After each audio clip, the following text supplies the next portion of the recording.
Are you a prepper or homesteader looking to connect with like-minded people in your area? Looking to start your own preparedness group? Already have a group?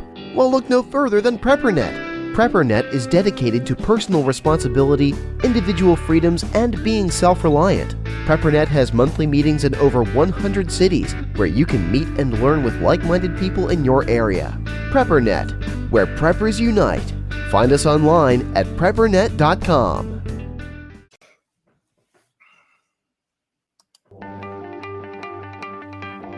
Survive, thrive, stay alive. It's time to get prepared with the Prepping Academy podcast.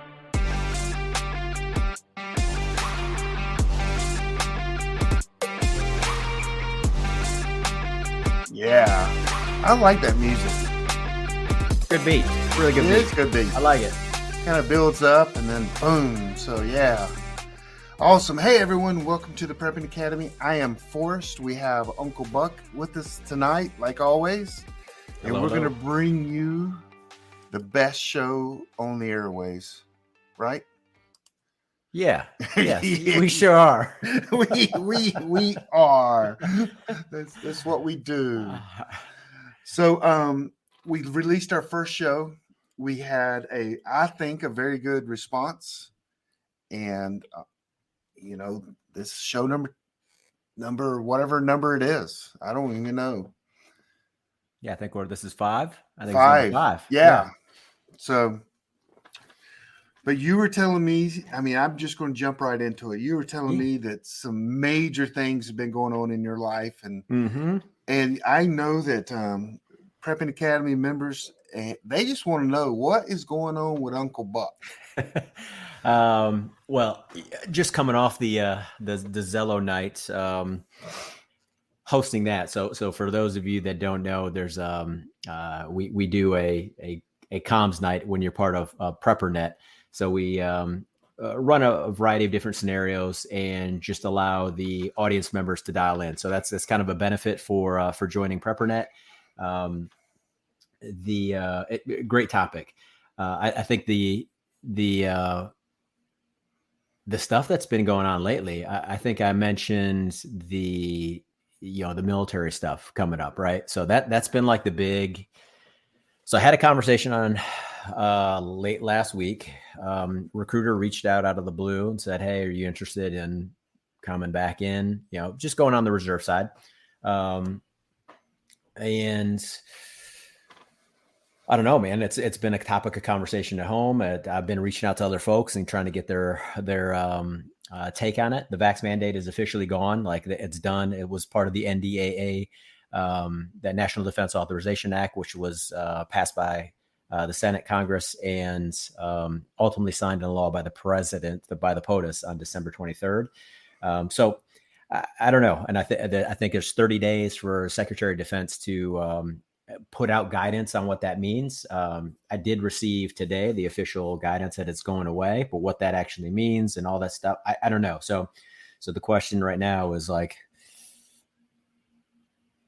do I go back in? Do I Roger up and go back in? Do I not and just say I'm good? I don't know. I got to think about it, pray about it. I'm not really sure.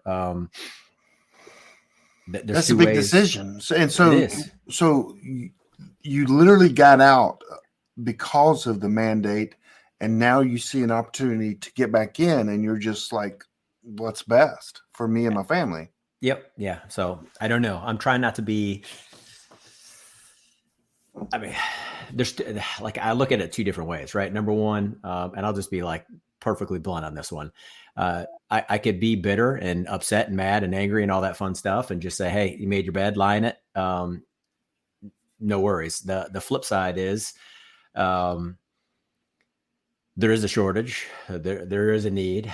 I like serving. I'm good at it. So what is why not push forward, right? And just bringing some level-headedness to the military as well. Not that everybody is not level-headed that's in. I'm not saying that at all, but trying to bring in some common sense and some practicality in as well. I don't know if that will help. I don't know if it's going to be a hindrance. Don't know. But just, I don't know. Lots of decisions to make here over the next couple weeks. Well, I know mostly the reason why you're thinking about doing this has to do with the money, right? Yeah. That reserve money, big money. Yeah. It has absolutely nothing to do with the money. It's just, I don't know. There's that ethos of brotherhood and that camaraderie. So much. Yeah. Yes. But so it's all up in the air, meaning, is there any chance of getting back to where you were? Is that, or is this a whole? No, I'd go back right to essentially I'd have a gap year, right? I mean, that's what would happen. And then you turn the switch back on and off you go, and you're back in doing what I typically do. So I don't know. We'll see how it plays out, but it's certainly a big decision. I'll just pray about it and hope for the best. That is awesome. So same kind of situation with me. I was a member of the team of the Chippendales, and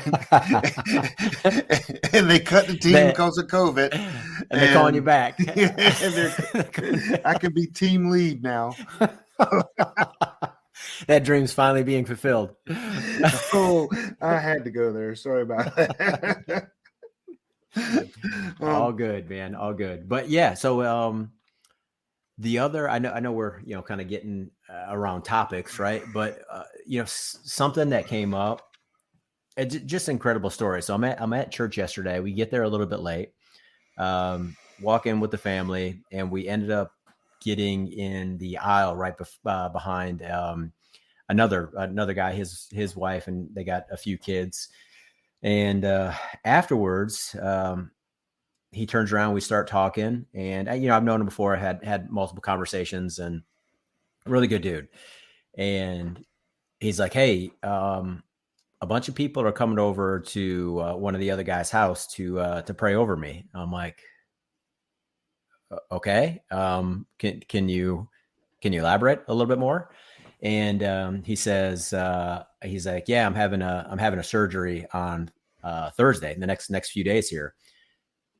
And I said, "Okay." So I was like, I asked, I was like, "Well, this if people are praying over you, this is no Mickey Mouse surgery. Something's going on here. So what's happening?" The guy's ended up donating his kidney. He's going to be donating his kidney. So it was just incredibly awesome. So I go to this house with about 15 other guys, and we're just listening to his story, and you're like, wow, it's his wife's friend that she used to work with, and he's got some weird strange kidney ailment that now is going to put him on dialysis for the next 3 years. And then he is expected to live only another 3 years. And he's going to have to go through a lot of dialysis in the process.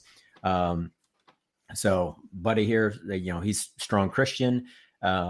The gentleman he's given the kidney to is a Hasidic Jew, non-practicing. And they differ politically. They differ on spirituality. They're just different. And he went and got tested and this is over a long period of time. I think they started doing the testing like 12, 18 months ago. And it somehow became like this crazy match. I didn't really understand like how to donate organs, but it's like, to get the right match for a person, it's like super, super rare, right? I mean, there's a lot of folks. For every 100 people come in, like maybe 98 of them will not work. Wow, maybe 99 of them won't work. So it's very rare that person matches. Initially, the daughter of the gentleman, the recipient of the kidney, was gonna receive. She was gonna provide hers, but she ended up not qualifying at the last moment for some reason. So he just prayed about it, and he's going forward with it. He's going to be 2 days in the hospital. And I'm like, we're all just like sitting back. I'm like, a guy you didn't know, your wife knew, different views politically, different views religiously, different, just completely different people. And he's just making this ultimate, like a pretty sizable sacrifice and a commitment here. Right. So it got me thinking, I'm like just sacrifice and commitment in general, around everything we do, like preparedness in general, right? Like doing preparedness, it takes a sacrifice. It definitely takes a commitment, right? You got to be committed to procuring the items, to training with the items, to continue to surrounding yourself with those types of individuals as well. It just got me thinking about, I don't know, man. Like I was like just blown away by it. Hey, let's take a quick break. Are you a prepper or homesteader looking to connect with like-minded people in your area? Looking to start your own preparedness group? Already have a group? Well, look no further than PrepperNet. PrepperNet is dedicated to personal responsibility, individual freedoms, and being self-reliant. PrepperNet has monthly meetings in over 100 cities where you can meet and learn with like-minded people in your area. PrepperNet, where preppers unite. Find us online at preppernet.com. That's a serious commitment. That's I mean, gosh, my question is, could it put the donor's life in jeopardy if his kidneys fail, or I guess you can live with one kidney, eat pretty easy. Yeah. So what it said is, if that occurs, so if you get a one kidney removed, your other kidney will actually grow to upwards of 85% of the two combined. So it actually, the body's an amazing thing, makes up for it. Mm-hmm. So could you get it back if you need it later on? No. It's no rescinding, no rescinding on that later. Gosh, that's I haven't been in a position to do that, but I think for my family members, I would definitely do that. Mm-hmm. But for someone that I didn't know, I mean, let me ask you this. I mean, this is kind of a crazy question. What if, the hospital calls you and say, "Hey, we found a match for you. This person's willing to give you $20,000 for your kidney. He lives in, London, England. Would you be interested?" No. I mean, so the only difference here is that there is kind of an acquaintance there, I guess, the wife's friend. Yeah. But truly, what's the difference? I mean, one is for money, one is just because you want to help someone. But I mean, could you see people actually doing that one day though? Hey, I'll sell my kidney. Who wants it? Maybe. I mean, maybe. There's weird stuff that goes. There's people that goes. There's weird stuff that goes on in this world. It's just getting weirder. I mean, Brazil's on fire right now. Yeah. If you paid attention to that, China is doing what China does. The CCP. You got. I don't know what's Kim Jong-un's up to lately in North Korea. Probably something not good.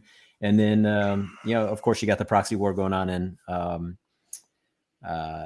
Ukraine right now. So. Weird times, man. We're just in super weird times. There was actually a case today that, it actually went Friday in front of the Supreme Court. No one even knows about this, but it was these two brothers suing the government over Trump's election, the results from 2020. Yeah, 2020, and no press whatsoever, but it went in front of them, and the Supreme Court decided not to do a hearing on it. But if there had been a hearing on this, just amazing that it even got to that level. If there would have been a hearing on it, there would have been chaos in America. It's so weird. because if they would have done a hearing on it, the end results is every politician that didn't protest the election, including the vice president, would all be removed from office immediate, because that's the law. Mm-hmm. And so for some reason, it was so strange. People were behind it. It was called, I think it was Branson and versus or Branson Brothers, if you want to research that. And they didn't hear it, and I'm kind of thankful, but meaning they looked at the evidence and they just said, not now. That doesn't mean it can't come back in front of them. Okay. So they just deferred the case. They didn't say, yes. They didn't kick it out of the court altogether. Yeah, but it has to be refiled just with the Supreme Court, though. So it doesn't have to go back to lower courts or anything, but that was kind of interesting. I just didn't know how I felt about that. You know what I mean? Yeah. What? So is this, because this is always the debate, right? I watched the 2000 Mules and all that fun stuff. And I'm like, I look at it from a practical standpoint where that's great. You're tracking all these folks, but I'm like, you could draw some assumptions, but I couldn't tell every envelope that was slid in who was voted for on each envelope. I don't know how you test that. Like, I don't even know how you validate that. Yeah, you could say it looks suspicious, sure, but maybe it's a bunch of Kanye West votes. I don't know. I don't know how you validate it. Well, I will say this: a lot of the states where they have the video of people packing, the law is you can't even file your mother's if she's sick. Mm-hmm. So right there, you can tell they're breaking the law. If they have more than one in their hand, they're breaking the law. But this case it was interesting. And if you guys, again, it's called Brunson Brothers. Y'all can look that up. And I had a court. But it was just interesting. But at some point, people just have to let things go. You know what I mean? Yep. Trump is not going to take over. I mean, the My Pillow guy thinks he still is. He does. He does. And Monkey Works, what are these? But anyway, I'm so glad we're past that. And maybe this, we do need to fix the elections, but that's not for us to discuss here. But 100%. And yeah, like you can't rely. There's too many people relying on one guy, right? Yeah. Like, Trump is one guy. I don't know. Like I don't know the guy. So yeah, I will say this. It was kind of interesting. So we just went through this, when they went through all that stuff about electing the House Speaker. Mm-hmm. Trump was really involved in that, which surprised me. Trump was calling people. They were making deals. Trump called that one guy that was at the very last minute, and he finally changed his vote, which allowed McCarthy to get the House. And I was totally taken back of how much power and influence Trump had still today. In January, 2 years after he's no longer president. But I was totally surprised about that. That was very interesting. Did you watch any of that, by the way? No. Okay. I've been on a political fast for like the last 3 weeks. I'm like, I'm good. I'm good for a little bit. But do you think, Trump's announced, do you think he wins the Republican ticket? I'm going to predict that he does. Even over DeSantis.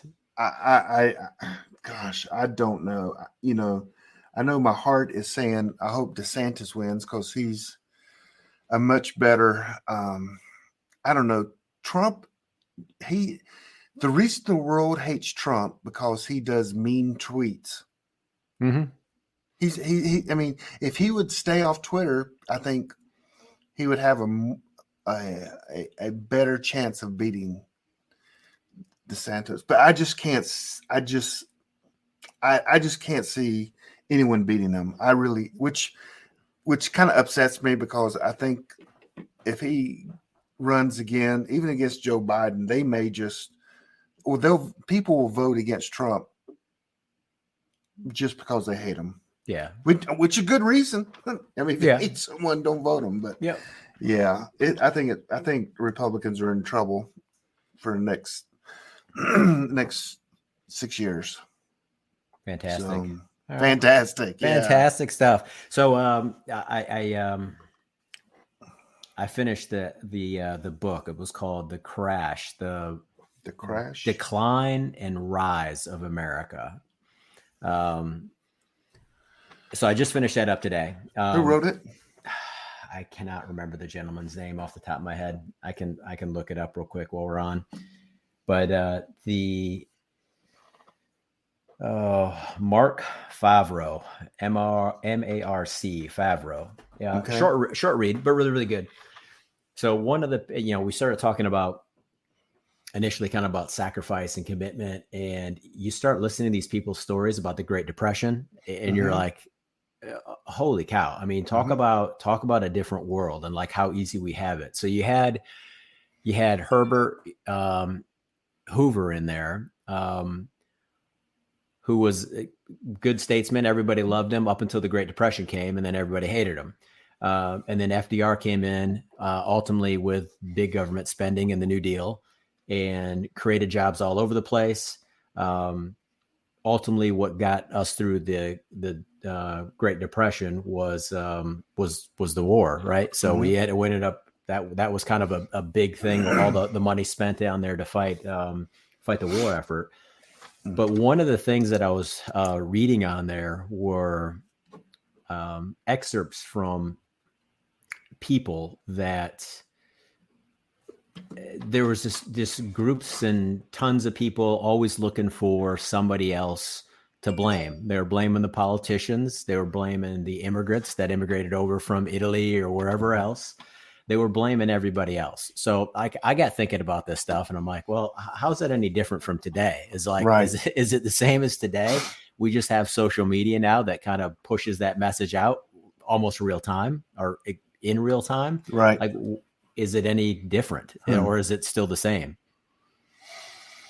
Well, back then the newspaper had to carry the narrative. I mean, that's, and so the newspaper, back then the newspaper was not only a monopoly, it was literally controlled by just a few people. And the question is, why were they trying to project that narrative out to the people? Because they're writing, hey, it's the Italians coming over. I mean, I wonder what their motivation was. Yep. Because at that time, people couldn't verify. They couldn't verify anything that was in the paper. I'm so glad I and a lot of them just took it for granted. What they were saying, took it that, what was printed was real. You got a little blurry there, man. Am I drinking my tea a little too much here? I don't know. I don't know what's going on with the camera. Gosh, I'm like, I have the fisheye glasses, Yeah. Sorry, man. I don't know what's going on. I figured it would set up here pretty quickly, but all good. If it doesn't, I'll just jump off camera. So was the book, is it worth a read? Yeah. It's worth a read. It's certainly, it gives some quick historical references on what happened, and talks about the women's suffrage movements, talks about the rise of the NAACP and the unions and why people wanted to unionize. But yeah, I thought it was well worth read on some historical references. And I just try to tie it into what's going on today. And like, what happens if we do go through another Great Depression? Like, what happens? Like, what do we do? Did you, so what did you learn from it, and that you could carry forward or prepare different, or, how are you going to take that information and change your future? Yeah, there's, that was truly an area of all that time. It was all about self-reliance. So initially when the Great Depression started kicking off and the stock market was going down, and you had stockbrokers literally jumping off out of buildings and committing suicide, like almost overnight, because they lost everything. They had runs on banks. Banks started closing. You couldn't get your go get your money out of there. I mean, some real heavy stuff. But initially, Hoover was in denial. Like he was like, this is not happening. This is not going on. So you had the president of the United States at the time denying that anything's even existing. And then you got all these folks that are just suffering incredibly, like, especially in like the cities, right? You had, I think that the stat was the city of Chicago had about an 80% unemployment rate. I mean, they lost all kinds of jobs there. So what a lot of these folks did, they just started traveling for work. They started going to where they could find work. A lot of them are out in the farms. That's just what they had to do. But a lot of them became very self-reliant. They started planting gardens. They started trying to scrape by any kind of living that they possibly could. Gardening was a really big thing. Getting into that, the gardening life, and trying to plant and grow food, ultimately to eat, and then also to barter to get additional pieces of food or other food. So that was a big one. And then folks got really creative with how they made money. So they got really creative with how they ended up generating money. And this camera's driving me nuts, dude. I don't know what's going on. It's fine. That's how I see. Oh, well. Now he disappeared. There you are. So I read a book as well. I mean, I literally read a book over the weekend. You familiar with Jonathan Hollerman? There you go. You familiar with Jonathan Hollerman? I am, yes. So he wrote one of the best books, probably a nonfiction book, probably my favorite book, and it's called Survival Theory. Unbelievable book. When I read that for the first time, I called him and I said, "Did you literally steal my thoughts and put it in this book?" Because they're not what he has in Survival Theory is not in other books. So his second book is called Survival Theory 2. It hasn't been published yet. He asked me to write a foreword, so he sent me the book, and I read it all this weekend because he needs a quote from me. And first of all, he kind of slams the preparedness community, which I totally understand. He says that we're too light. We don't really understand true grid down or going without food. And the first third of the book, he talks about, back into the Great Depression. He talks about other civilizations that have gone through where they had no food. This one story was just terrifying. It's the family, in one country, they were eating this mud to fill their stomach. They found this mud and they would eat it and it would dry the insides out. But then they would also take their leather shoes and soak it in water and then eat the leather.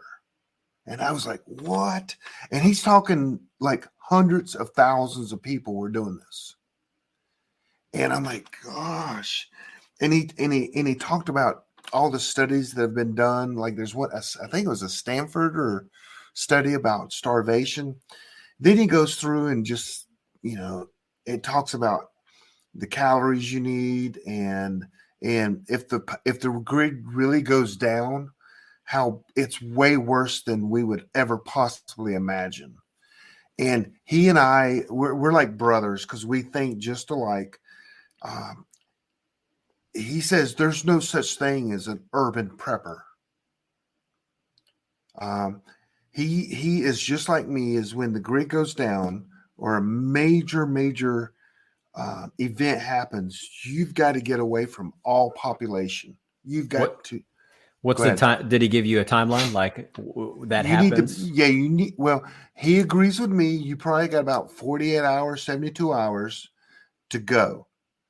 Now, if it's like an EMP and cars don't work, you got to go immediately. But it is, you've got to go. And I've always said this, and PrepperNet members can verify this, that you go and hide. You don't go and set up camp at this house in the middle of nowhere. You go to that house and you hide. You go underground. You stay inside. You for 6 months. I mean, you just hide. You don't grow a garden at this time at all. You don't want the people to see any resources on your land. And I mean, and he agrees 100%. And 6 months, 8 months, that our own government says that 90% of the people will die if a grid down happens. And he talks through that and why they will and how and he said also, well, anyway, I don't want to give too much of the book away because it hadn't been published yet, but it's coming out next month in Feb. Well, I guess probably the end of February, I think. I'm not sure. I don't know when it's coming out. Pretty soon, because he wants my Ford. But it was really depressing. It was depressing. Kind of like it is depressing. I mean, he said he met with his one group and they had, I forgot how many calories per person for the year. And he said, and they wanted to buy more guns and ammo. And he goes, don't. You need more food. Double your food. And they looked at him like, well, guns and ammos are cheaper at this point. He goes, nope, you got to double your food. And we talked about, hiding 90% of your food, living off 10% of it. And then every now and then going and getting some more. But we think just alike. And so that's, but that book, it's a great book. We're going to interview him coming up in the next probably a few weeks and ask him about his book and why he wrote it. And I know why he wrote it. He told me why he wrote it. So I would say I only know 3 people that are, and I'm going to include myself. So I'm not trying to be arrogant or anything, but I only know 3 people that really consult with groups in a large way. And that is Jonathan Harleman. He does multi-million-dollar retreats for rich people. There is Charlie Hogwood that wrote the book called MAGs or Survival Groups, and myself. I would say that 80% of all consulting in the United States is one of the 3 people. And people go, well, that's kind of, well, you would believe how little people are looking for groups, to be honest with you. And so we were sitting in a parking lot in Waynesville, North Carolina at 1:00 in the morning. I know this sounds like a war story. So we were all at this one event, which we never go to the one event. But we were sitting out in the parking lot. We went to a restaurant with a bunch of people. Everyone left, and the 3 of us were just in the parking lot. We got our chairs out, and we're just sitting there in Waynesville, North Carolina. And we talked from, it was probably 12:15 to 4:30 in the parking lot. The police came by twice to say, "You guys okay?" We're like, "Yeah, we're fine." And we were talking about this. So the 3,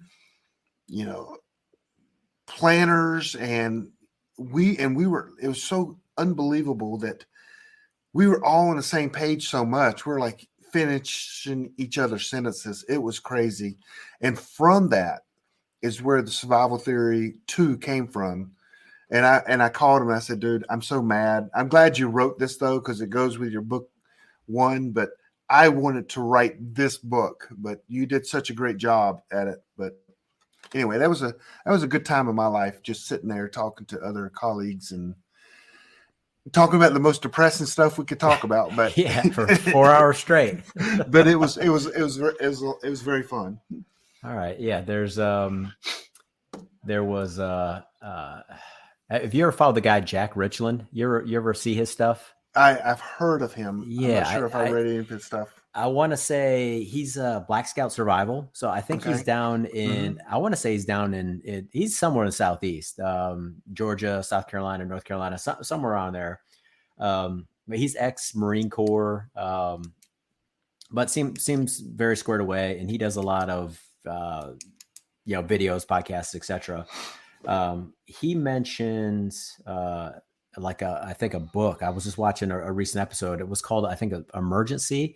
But he talks about it was about like a lot of the ultra wealthy folks having bunkers in like all kinds of like weird, just I mean, not weird stuff, but stuff that you wouldn't think about, right? Because you always hear folks on prepping community, anybody that says, "Oh, you're a prepper," it's wild. But then you go to Steven Spielberg, and he's got like an underground, like multi-million-dollar bunker, like fully loaded with everything under the sun. You're like, holy cow, that's yeah, it's pretty incredible. So they're like-minded as well, even though they're not public maybe about it. Right. Yeah, there are some positive things about prepping though, correct? Oh yeah. It gets you to think ahead, right? It gets you to think forward. Yeah. I mean, just the call we just did on the Zello night. The question was, and I'll read the question to you. Was, have you ever tested your preparations by going off grid for a period of time? If not, why not? Mm-hmm. If yes, what lessons have you learned that you can share with the group? And a lot of good lessons on there. A lot was around power outages because folks live in just different areas within the U.S., right? You had Northeast recently had power out. Right. Folks out in the West, power outage, that's a common occurrence. Definitely people in the mountains can go 2, 3, 4 days up to a week with no power. It just happens up there. But being prepared with your food and your water and your clothing and insulation, you're good. You just kind of keep on going, business as usual, while everybody else is freaking out trying to go get a generator. You're already done. You already have everything planned out. So big benefits. And and maybe we should somehow profile events where people were prepared and they got through it, or help people more than we do. Follow what I'm saying? I mean, like the story of someone driving, through Atlanta when the big snowstorm happened, and they said, hey, because of PrepperNet or because of a movie or a podcast, I had a car bag in my car, and it saved our lives, kind of thing. Because 90% of all disasters and what we're prepping for are, they happen all the time. California got killed with rain. The north got killed with snow. I mean, there was snow drifts like 10 feet high. I saw this one, they dug out around the car, and the car still had like 5 feet of snow on top of it. I mean, that's crazy. That was in Buffalo.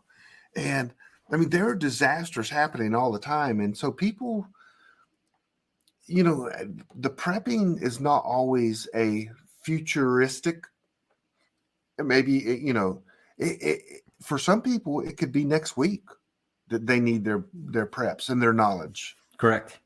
Yeah. It's not, a lot of folks think it's like Mel Gibson and Mad Max, right? Right. Like that's what we're getting to. I'm like, well, if that was to happen, that would take a long time to make to occur. There'll be a lot of things that happen in the interim. But yeah, like, I don't know, like you just feel more, I think you touched on it on a prior show where you're just more confident with stuff, right? Mm-hmm. Hey, this breaks down. Just don't worry. I'm just going to keep on rolling. Like, I'm not even going to miss a beat. So I like that aspect. And particularly if you have family that is dependent on you to provide and to protect and make sure that you have your stuff squared away.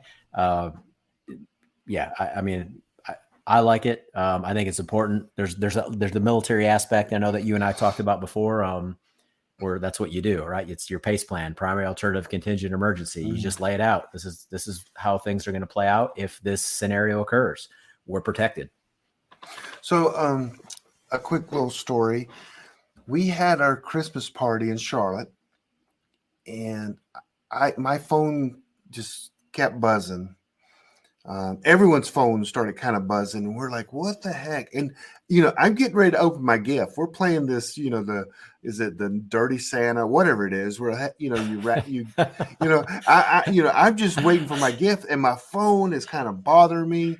And I finally look at it, or actually Beth came up to me and said, hey, look at your phone. And I'm like, what? We had a lady that was traveling, over an hour to come to the Christmas party. And while she was on her way to the Christmas party, she literally had a wreck.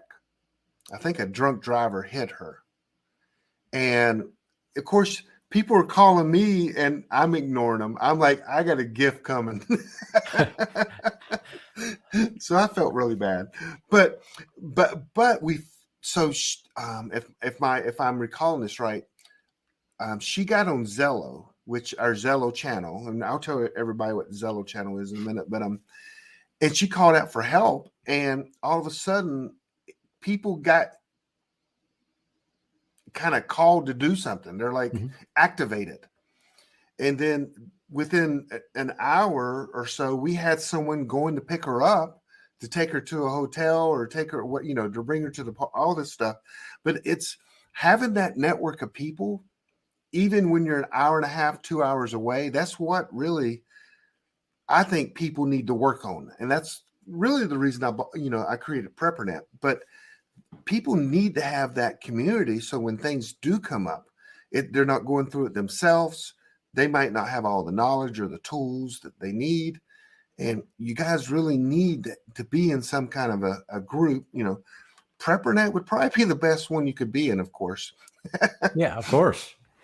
And but I want to tell you guys, so we in PrepperNet, we practice all kinds of things. We have comms where we have this nationwide ham radio grid. We do digital radio. We do they're called nets. We really practice them all the time. There's something going on all the time when it comes to communication. And then on Mondays and several other nights in the week, we use this. It's an iPhone app, and it's like a walkie-talkie using your iPhone. And people, a lot of people go, well, if the grid goes down, that won't work. True, but it gets you practice on talking to it on like a ham radio. Mm-hmm.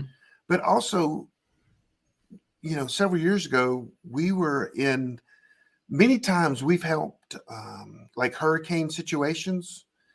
And, out on the boats was the Cajun Navy, and they're using Zello. It's kind of strange when you think, all Florida's out without power and they're still using Zello. That's because the phone towers are still working and the data is being transferred, but that's their main communication. And they save lives all the time. And so we use that as practice.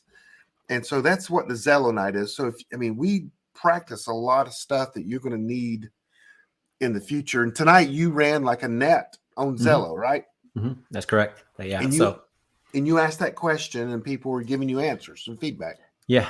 A lot of good feedback on those lessons learned. I'm just kind of looking at my sheet here. But yeah, a lot of it came down to the basics, right? Get back to the basics. A heat source, a water source. So you got to be able to cook, a water source, having some, being able to have access to water jugs, water containers, something of that nature. There's a variety. We could go on and on different aspects of water. The other one too was on get home bags, right? Your get home or your bag if you're doing travel. So I know there's some folks on there that do a lot of traveling. So that's pretty important as well. And we'll do a breakdown session on what a get home bag is. So when you're traveling, for folks that do traveling for work and you're driving, a couple hours outside of your home, having some basic necessities with you, in case something goes south. I don't leave home without it. Right. So it's, incredibly important as well. And we cover a lot of that in PrepperNet during our monthly meetings as well. So if you ever link up with a group, usually a bug out bag or a get home bag, that is a topic of discussion, and folks get to break it out for you. I actually went to the certified emergency response team. So one of the cert classes was all about get home bags as well.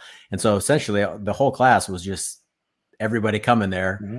What do you have? What do you have? What do you have? Right. And we just started like comparing and trading notes. Some folks had some really cool stuff. Some had some stuff that was a useful item and it was just compact and a lot smaller. Some just had better quality stuff. It was a good way to just kind of stack out if you have the right stuff. And then ultimately, is it the the right type of stuff, right? Because different qualities, different sizes, shapes, all that stuff. Because pounds equals pain if you're having to carry things on foot. So yeah, I learned so much just going to those sessions as well. Well, I break down if I have a bag for my car. I have not really a bag. I have a list of things for my car. And then I have my get home bag. So if I'm with my get home bag and my car, I'm good to go. But for car, you need simple stuff. Like fix a flat. And I have a tow rope. I mean, people go, well, what are you going to tow? I mean, I'm like, well, someone may be able to tow me. So there's all kinds of things that you just need to think through. And we should do a whole show on that. The bug out bag not the bug out bag. The get home bag is probably one of the most important things you can have, because I've utilized mine all the time for like ibuprofen. The simple stuff. Or sometimes, depending on, what clothing I wear, if I have my flashlight on me. And I know that's weird. People go, sometimes if I don't have the side pocket, I'm not going to carry a flashlight in my front pocket. It just depends on the clothing I wear. But I always have my bug out bag handy, nearby. Also, my bug out bag saved me. I kid you not. I'm coming from Chicago, Illinois, and I go through this. Well, it's not very dangerous. I go through this toll booth, and I needed the exact change because I went in the wrong lane, and my bug out bag was right there. And I knew in my top pocket I had all these quarters. I literally had like 2 rolls of quarters, and I'm like, oh. And I'm breaking them open and throwing the exact change in there, because next time I need to pay attention that, you can go through credit card ones or, exact change. And so it saved my life. Yeah. Came in handy. That's awesome. It came in handy. I would never carry quarters other than having it in my bag. But yeah, that'd have been, I don't know what they would have made me do. I had no cash. I guess they could have taken credit card if, maybe I don't know. Maybe. Or you just I don't know. You just keep rolling through, and they mail you a bill like 6 months later. Or I've done that you before. in jail. Yeah. That might be the case now. Yeah, man. I think we do need. There's some aspects of items that I just keep in my truck as well. They're always in there. I mean, always in there. It has nothing to do with the get home bag, right? I keep that get home bag as well. But yeah, there's certain just items that I just like having in my truck at all times. But yeah, we definitely need to talk through that. I can just like take an inventory of what I keep in there, whether it's right, whether it's wrong. That's just what I frequently go to. Folks make fun of it. I know I've been out on trips before where I like, hey, you got a small coffee maker in the back of your truck. I was like, yes, I do. I was like, you got to have it, man. You got to have it. Because I'm like, I'm tired of going to certain places and you just don't have your coffee. So it's this little cheap thing I got at like the dollar store. I mean, it's a piece of garbage, but it works. You don't have a coffee problem, do you? No, not at all. Not at all. But toe straps, I keep a machete in there, an axe, a saw, toe chains, a small little air compressor that you can plug into a cigarette lighter. I'm just going through some of the inventory, like ponchos. I keep a couple ponchos in there, a change of clothes in the back, a small little hatchet, ratchet straps. Those are a must.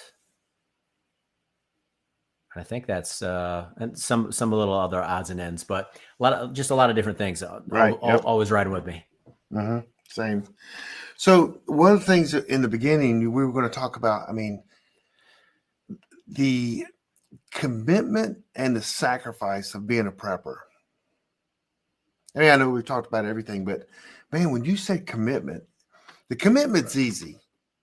I mean, it's because it becomes, I mean, when you get into this and you start thinking, I mean, the question is, how much do you love your family? Do you love them worth, 1 week's worth of food? 1 month's worth of food? I mean, how long do you want to keep them alive? You know what I mean? So that can be kind of judged, but the sacrifices, I mean, how many things am I not buying, or how many great restaurants am I not going out to eat because I'm buying freeze-dried food, or getting more ammo or going on a trip with PrepperNet, in May. I mean, there are sacrifices for sure. The one you don't want to make, though, is when it sacrifices your time with your family. True. Would you agree with that? Agreed. Well, yes, I do agree with it. There's, but all night tonight you've been doing prepper stuff, right? Yeah, I've been doing prepper. Yeah, I've been doing prepper stuff all night. I'll hear about it tomorrow. But I think it's important, and I think we touched on this maybe before. But I think it's important to involve them in the process, right? That I think that's critical. Bringing them along in the process. Mm-hmm. We do these kind of scout type adventures. It's great. I mean, it's good practice. It's good experience. Particularly if you have girls, right? Like, hey, just get them involved with that. Show them how to run a water filter, how to start a fire, like how to do some basic necessities, and just ultimately get them in that frame of mind. Like, hey, I got to be thinking kind of like a chessboard. I got to be thinking 2, 3, 4 moves ahead. In the event that something goes south, I'm already well ahead of the game. Yeah, not just girls. Yeah. But yeah, absolutely. So you get your family involved, but there's a sacrifice, and it's sometimes we do have to make sacrifices for our family. I mean, Mm-hmm. I go to work, you go to work. I mean, that's time away from the family, but when you do get the family involved, it's so much better. And 100%. when they turn teenagers and they graduate, like I got 2 kids. One's out of college, one's graduated from college, and one's graduated from high school. And once you instill knowledge in them, it gives you confidence a little bit too when you release them. So it reduces your worry, right? Yeah, right. Ultimately, right. Not my wife's, but mine. They're good. They can handle themselves. All right. Yeah. You hope. You never know. So, what else you got? That was it. That's just we started off with donating a kidney on sacrifice, and we closed it out with prepping. Yeah. So we. Let me ask you. Do you have an extra kidney you want to donate? No. I'm good. I'm good. I'll pass. Some. I'll pass. Hard pass. But yeah, let's. This is great. I mean, Let's go ahead and pray us out, or you want me to pray us out, or you want to do it? I can do it. All right. So let's pray.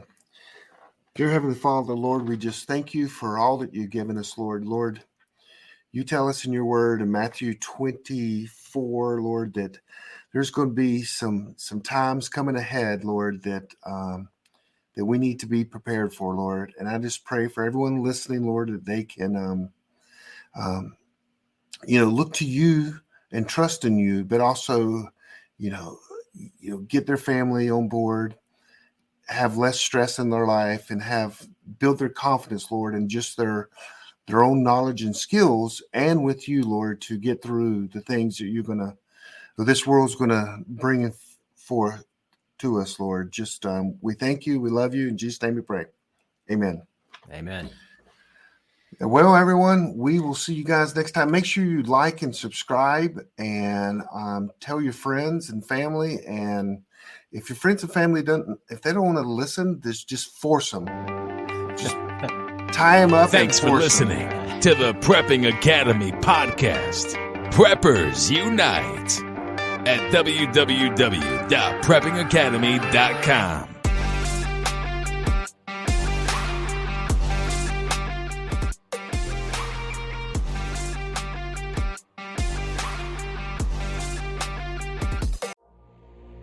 Has your data been hacked?